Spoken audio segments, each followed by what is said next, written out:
Imagine it's 1936 rather than 2023. That was the year my mother was born. It was also the middle of the Depression, and a dust bowl hit my home state of Oklahoma. It was also the year that set almost every heat index record, with temperature records that stand today, even before there was too much carbon dioxide in the atmosphere. FDR was running for re-election. If my mother had lived, she would have turned 87. So this is really not that long ago. Lots of people alive today were alive 87 years ago. It was a strange time, and strange to look back on. It's hard to believe, but corporate America was heavily investing in Nazi Germany, considered a European powerhouse. The Nazi Party was seen as fostering an economic miracle. The Summer Olympics were held in Berlin. Leading Americans applauded the discipline and focus of Adolf Hitler. I know that sounds strange now, but it was true then. In fact, there were many prominent Americans who supported the Nazis, and Nazis had great influence in Washington, D.C., on college campuses, and in the boardrooms of American companies. Nazi Germany received huge investments from Americans in 1936, second only to Great Britain and well ahead of France or any other nation. Inside Germany, while the United States and most of the world was nationalizing industry, the Germans were privatizing companies, even though the government maintained strict control. This attracted foreign capital. Certainly, there were warnings of Nazi atrocities, particularly against the Jews, but the money poured in, both from investment and also from Americans buying German goods. Let me quote from the United States Holocaust Museum Encyclopedia. They said, as soon as Hitler assumed power in 1933, Americans had access to information about Nazis' persecution of Jews. Although some Americans protested Nazism, there was no sustained nationwide effort in the United States to oppose the Nazi treatment of Jews. In other words, people knew of Nazi atrocities, but still supported the Nazi economy with their consumption and even invested in German companies. Scholars agree that these investments were used to fund the German war machine. There was some small pushback with boycotts, but these were mostly ignored. Here's one: for humanity's sake, boycott German industry. Don't buy German goods. Now, I share all of this because it was a foolish thing to fund the Nazi war machine, and millions of people paid for it with their lives. It was also foolish to invest in an enemy with whom we knew we would soon be at war. Can you imagine how those investors fared, or how the companies that had grown dependent on Germany were crushed when war broke out? Sadly, this is not just a history lesson. We face a similar, if not greater, threat today. There is a repressive, evil government literally killing people to harvest their organs for transplant. That same nation is preparing to wage war on America and the world, and yet we're buying their goods and investing in their war machine. The parallels are simply amazing and appalling. Of course, I'm talking about the Chinese Communist Party, and I'm comparing them to the Nazis in Germany. Now, I'm not attacking China or the Chinese people any more than I'm attacking the German people, but the regimes are evil. We were at war with Germany within 5 years of 1936. Now, according to a courageous Air Force General, Mike Minahan, who's the commander of the Air Mobility Command, we may not have that long with China, maybe 2 years. Can we learn from history? What happens if we go to war with China by 2025? Join me in the Economic War Room, where we take a hard look at the likelihood for war, what it will do to your investments, and what we must do to protect America.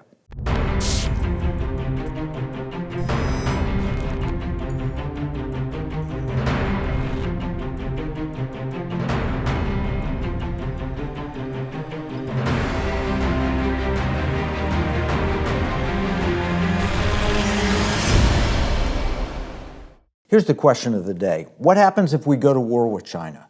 Notice I did not ask what happens if China goes to war against us. That's because China has been at war with us for at least a decade, maybe longer. It was in 2013 that Xi Jinping rose to power. Shortly afterward, it became official Chinese policy to de-Americanize the world. This was written in official CCP publication. Of course, the Washington Post immediately downplayed the story. Here's their headline from October 2013. Calm down, Washington. China doesn't really want to de-Americanize. Here are some quotes from the article. We can calm down on the threat to de-Americanize, though. China has shown little to no indication that it seriously wants to displace the United States as the global leader anytime soon, or even that it believes it could do this. Wow! Here's another quote that didn't age well. The mistake we often make here in Washington is seeing China's rise and assuming that the country's next goal will be to displace the United States as global leader. This wrongly assumes that Beijing thinks like Washington. There's a similar view of how the world works and a similar set of goals. It also wildly overstates China's actual power. Now, anyone following this program or reading any of my books or blogs knows this was simply naive and ignorant. We've been on this for 15 years with warnings, facts, and action plans. My cover story in The Counterterrorist was published in August 2011. The title is China at War with the USA. 5 years ago, I published a blog series titled The Winds of War, which detailed just why and how we would soon be at war with China and also by proxy with Russia. Now, we'll put links to these posts in our economic battle plan. Here's a direct quote that I wrote in 2018. I said, China has been preparing for a war footing. There are multiple clues that when pieced together suggest that a combination attack plan using economic pressure, technology, and physical invasion to assert Chinese dominance in Asia and ultimately over the planet. It is no longer acceptable to naively overlook this reality. That same year, I testified in Congress. Take a look at what I said. I believe that this is a part, and my colleagues mentioned the Made in China 2025 policy, which is designed to have China self-sufficient in certain industries and areas. I believe that too is a form of economic warfare, and I believe all of this fits with a part of the 100-year marathon. I brought a book from my friend Mike Pillsbury, who wrote about the 100-year marathon, and I would point you to the fact that in 1949, the People's Republic of China was formed, and 100 years from that period would be 2049. This is an important date to recognize because the Chinese have learned from the Tiananmen Square incident in 1989 that 20 years later they were able to host the Olympics in Beijing. So the belief, as I understand it in China, is that within 2 decades you can remove a massacre and a horrific event from the world's consciousness and memory. Therefore, if the goal is to have essentially the largest economy and the most powerful position in the world by 2049, the idea would be that you have to be completed with your horrific activity by the year 2029. So I would suggest that over the next decade, we will see a more aggressive China than we have seen in the past. Not to brag, but I was 100% right. If you haven't seen the Chinese belligerents, you're not paying attention. Even the FBI admits that the COVID pandemic was likely caused by a leak from a Chinese lab in Wuhan. The Chinese knew that, and they hid it from the world. They also let it spread unnecessarily and slowed the world's response. It's taken a long time to come to grips with the truth. China is at war with us. So far, it's been a Cold War. We opened the show with a comparison to 1936 Germany, but war may actually be closer now than it was then.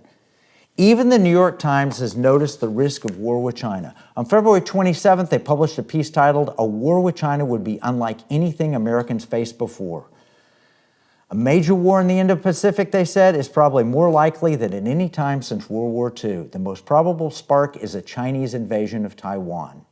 They talk about using cyber, media warfare, EMP, supply chain, everything else at their disposal.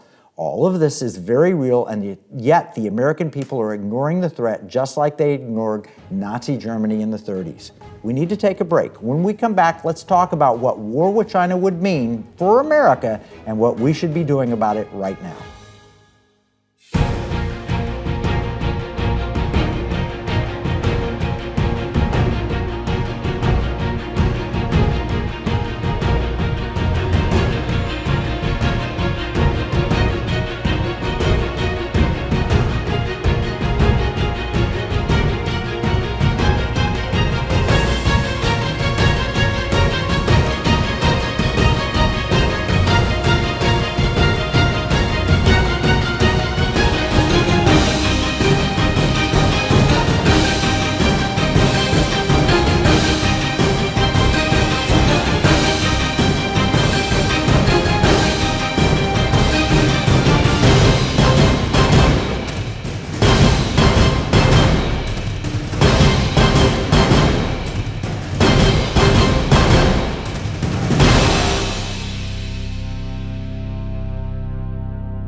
Before the break, we explained how China is at war with us.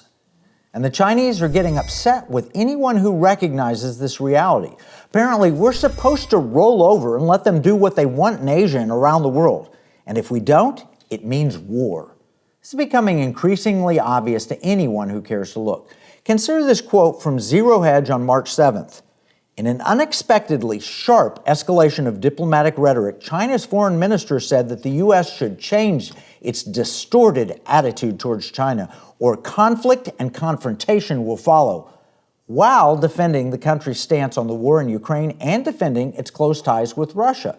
Let me translate that for you. He was saying, let us do what we want or we will start a hot war. In that same speech, the foreign minister was extremely clear about intentions for Taiwan.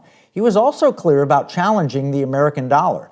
Let me ask this question. If it were 1936 and you knew what was about to happen in World War II, would you want to buy German goods or invest your pension with the Nazis?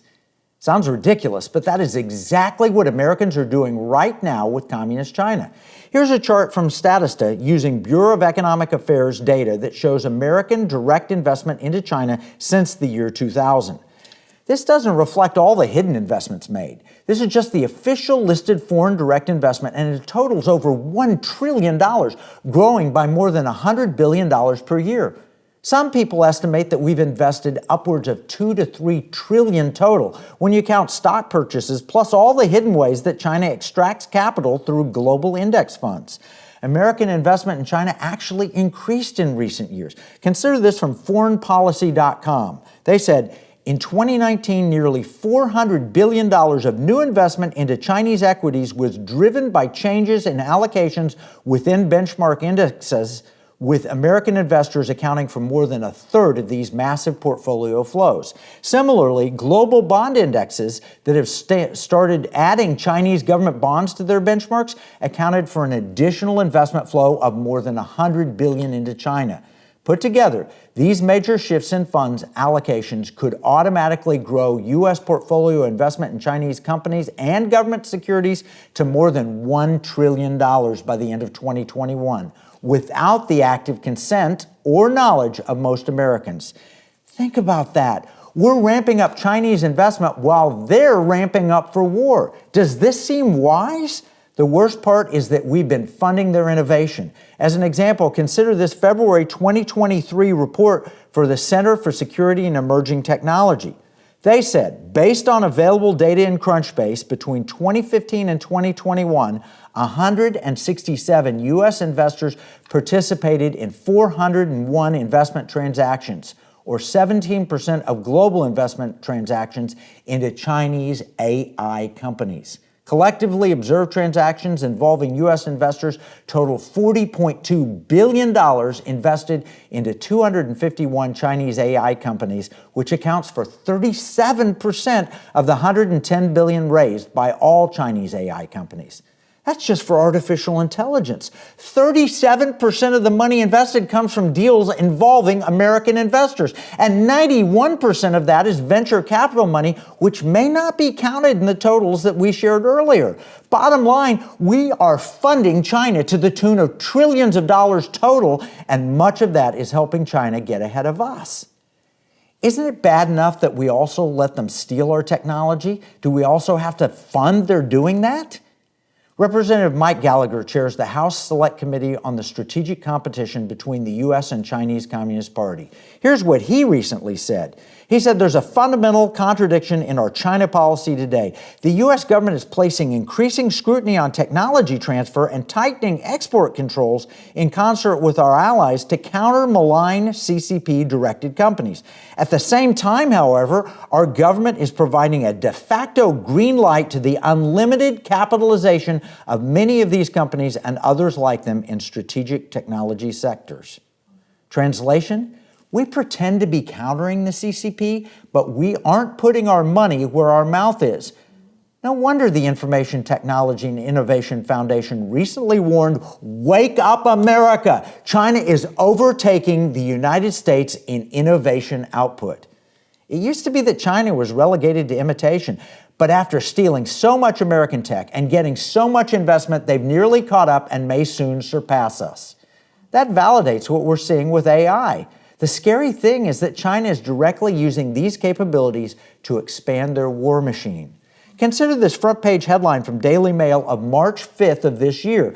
China increases its military budget by 7.1%, $230 billion, to boost combat preparedness for major tasks amid fears it will launch an invasion of Taiwan. That's a huge increase, but it is only the official number. The actual defense budget is much larger. Remember, by law, every Chinese company must serve the CCP, and that means the People's Liberation Army as well. Thus, the defense budget can literally be any percentage of the economy that the CCP wants, regardless of the official numbers. And we're seeing the impact. A few years ago, many in the Pentagon, even close friends, told me that China was not and would never be a threat. They pointed to America's vastly superior naval power. Without a blue water navy, they said, China could never rival the United States. My response was that China would steal our tech using unrestricted warfare and then try to overtake our navy. Sometimes I hate being right. So here we are, according to our own Secretary of the Navy, as reported by Fox News on February 23rd this year, it's no secret that the People's Republic of China seeks to upend our dominance on the oceans across the globe. The People's Liberation Army Navy has added 100 combatants to its fleet, a naval buildup that is a key component of its increasingly aggressive military posture globally. Secretary Carlos del Toro noted that China currently possesses approximately 340 ships and is seeking to add 100 more by 2030. This possible shift in naval dominance, Del Toro warned, could begin to reshape the world order. Now, according to intelligence officer Grant Newsham, quoted in the Epoch Times, the Chinese shipyards have been launching at a rate of 5-to-1 over the last decade. So for every warship we put in the water, they put 5, and they have a much bigger shipbuilding capacity than we do. We have allowed ours to wither, and the Chinese have built theirs up just at a breathtaking speed. We have 295 naval ships, and the Chinese have 340. Our fleet is shrinking while theirs is expanding, and we're financing it. And for those who doubt China's intentions, just think back to the spy balloon that they sent across America recently. That was a part of a hybrid warfare unit, according to Epoch Times. This unit was created to centralize space warfare, cyber warfare, electronic warfare, information warfare, communications, and psychological warfare capabilities. Now, they published a book in 1999 called Unrestricted Warfare. It details exactly what's taken place over the past 25 years. And I was a part of a team that published the book Warning Order to combat it. We're going to need to take another break. When we come back, though, let's talk about the steps that we must take to protect America and to protect your investments.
Before the break, we shared the bad news that China is using our money to build their war-fighting capabilities. In some ways, they've passed us, and we've been too blind to notice. But is it too late? No, but we must act quickly. I'm going to share with you 6 things that we should do at the national and international level, and 4 things we should do at the individual level. If we work together, we can make a difference. At the national level, here are the 6 things. 1, we must put a brake on funding China. Full stop. My friend, Roger Robinson, we've had him in the Economic War Room numerous times. He believes that if we stop funding China, it would rattle the shaky Chinese economy, and that could win the war by itself. Now, he's got some credibility. Roger directed Reagan's economic warfare that brought down the Soviet Union. This means we have to block the thrift savings plan from investing in China, just like the Trump team did and the Biden team reversed. This means congressional action. This means corporate action. It will require private meetings to pressure and influence. Stop funding China. Larry Fink at BlackRock says, I want to put more money in China. We need to have a private conversation and ask him not to. Now, on February 9th, according to the New York Times, the Biden administration did have plans to curb investments into China. And yet, there are later reports, here's one in Politico, that showed that the Biden administration is scaling back on any plans to reduce investments in China. That's ridiculous. What happened? Well, the Chinese, did they get to him? Bottom line is we must defund China. It's a huge mistake to scale back on what he originally planned. We must sharply curtail and even pull back investments wherever possible. Step number 2. We need to root out, expose, and eliminate Chinese infiltration. We got to listen to Peter Schweitzer. If our politicians are compromised, they have to go. This includes President Biden. Congress must look closely at the Hunter Biden laptop because it certainly appears that the family has been compromised by Chinese money. We have to shut down any and all Chinese influence, particularly at the Confucius Institutes on college campuses or any equivalent. I know they've rebranded them, they renamed them. And we've got to eliminate Chinese-funded research at American institutions. They've been taking our money, putting it back into our institutions. Number 3, we need to demand reparations for China for the way they handled the COVID pandemic. Because the virus leaked from a Wuhan lab, which they likely funded, we should get the world to demand that China cover the costs. Now, of course, China's not going to pay, but at least taking this step will give us the moral courage to push back elsewhere. And in conjunction with steps 2 and 3, we must root out Chinese influence in international organizations like the World Health Organization. That's step number 4. It's insane that we would give away our sovereignty to a corrupt group or any foreign group for that matter. America is a separate sovereign nation. Number 5, because we know the Chinese plan to attack the dollar, we must strengthen the dollar. This means developing proper energy policies. We can no longer afford the pie-in-the-sky green energy policies that fund Chinese solar and wind companies. Instead, we need to build American pipelines and develop our internal energy and export to our allies as they need it. In addition, we need to draft a sensible budget and stick to it. The idea of forgiving hundreds of billions in student loans while increasing transfer payments and offering free money, that's insane when we have $32 trillion in federal debt. We need growth policies while restricting federal spending. Number 6, finally, we need to follow the advice of that great Latin phrase, sivi pacem para bellum. Roughly translated, it means if you seek peace, prepare for war. This means we must build up our own defenses. We must review our supply chains for industry and replace Chinese components. That's not going to be easy, but it is necessary. Remember, most of our medicine is now made overseas, and we don't manufacture semiconductors, and we need rare earth minerals. We're not on a war footing. China is. We've got to get on a war footing and start immediately acting like we're at war and building up those capabilities. And we've got to begin a crash program to prepare, protecting our electric grid from EMP or cyber attacks. Overall, this is going to be a huge undertaking, and we haven't much time. But if China sees our resolve, we may actually avert war rather than causing it. Remember peace through strength? It's time for that again. On the individual level, we can make a huge difference as well if we act like the little ships of Dunkirk did at the start of World War II. Here are 4 steps we should be taking. 1, ask yourself right now if you want to be funding China's enemy. The polls show that most Americans do not. And yet, ESG policies clearly favor China. So resolve to stop investing in ESG, environment, social governance, that weakens America. Environment's really the Green New Deal of solar and wind to directly fund China. Social weakens American culture. Governance is a quota agenda. Instead, resolve to invest in LSV, liberty, security, and values. How do you do that? That brings us to action step number 2. Resolve to get an NSIC-trained financial advisor. NSIC stands for National Security Investment Consultant. We train advisors at Liberty University in an 8-week online course. Our goal is to train 10,000 advisors who would represent $1 trillion of American capital. Polling shows that investors want to support their family and their country as the top 2 objectives for their investments. But they need help to do so, and the NSIC Institute is our effort to get you the help you need. If you have a financial advisor, stockbroker, CPA, financial planner, insurance agent, send them to us.